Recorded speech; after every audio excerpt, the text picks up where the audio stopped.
I've cut out all the things that don't have access. Kelvin runs straight up to the pedestrian gate to expect it to get in. It was locked. Gary's got the remote, opens the electric gate, and they both enter the premises. This is at 8:30, okay? You will notice that the time frame is sped up and cut and everything to show the time of no activity. 20:29, here they go. There's Kelvin in front of him, and they go back down to the Anchorage, I presume. Okay, I don't know. But 21:10, there they go, they come back. So they were out for 40 minutes. I don't know if they went to score or if they went to the local pub. Now they're back into my premises. Okay. So this is all pucker. Well, except for the Antichrist being in my house, which he's not allowed to be there. Okay. 22:14. We're now at 9:10. At 10:15, which it should skip to, there we go, Kelvin decides to go out. Now, why, whence, I don't know. It's 10:15, you might want to go for a pint or something. But then at 23:55, he arrives running down from the top of the road into the pedestrian gate. Alright, now this is the theft. Okay, so there I cut to camera 12 just to show. He skips down. This is from 10:15. I know Gary normally goes to sleep early. He's probably out like a light or goofed or whatever, but he's probably non-comms mender. Maybe he's awake and he's a part of this. That I cannot state. I do not know.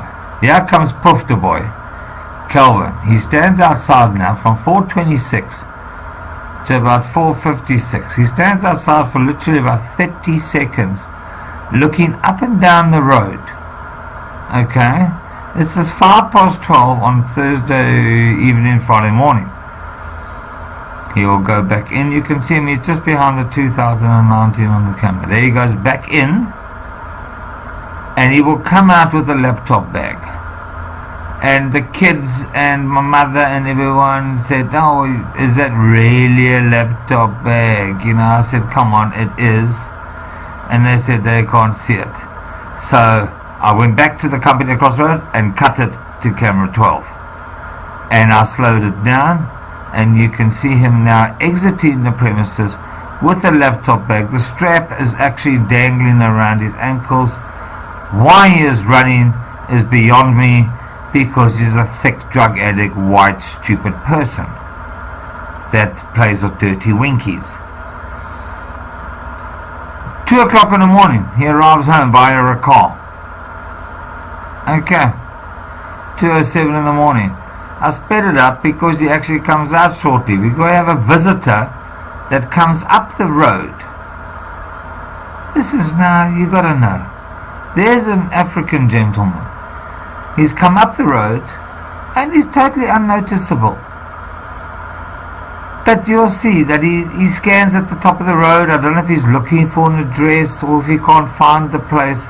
But uncannily enough, he ends up at my gate. Now, this is 2:19, alright? And then 2 minutes later, Kelvin disappears. My concern is, we definitely have visual footage of him removing the laptops. A lot of gefufferij through the rest of the evening. As you can see, here's that gentleman at my gate doing from what I have no idea. Maybe calling, shouting, something. Because he clearly got Kelvin's attention. Because this leaves now. And this is the 2:20. And I've sped it up now without any lies so that we can all see the true timeline to 2:22. That's exactly 2 minutes later and Kelvin leaves. Alright. He arrives back at 2:26. That's 4 minutes. Now I don't know what 4 minutes you have to do. Okay. 3:37 he exits again. Okay, this is now 3:30 in the morning. He exits again at the pedestrian gate. I'll speed it up, and at 3:54, if my memory serves me well, he comes back in. I have scanned 85 hours of this footage to get this all right. He comes from the top. So he's gone, what was he, walking around the block for fitness exercises? I don't know. So he comes down from the top at 5 to 4. Alright. 4:23, he comes out again. I don't know if there's someone in the road that he's paying or giving money to, or putting something in his pocket and chatting back to. I cannot say. As CSI would say, the evidence is inconclusive. But anyway, he came out of 4:24 into the middle of the road and went the fuck back in.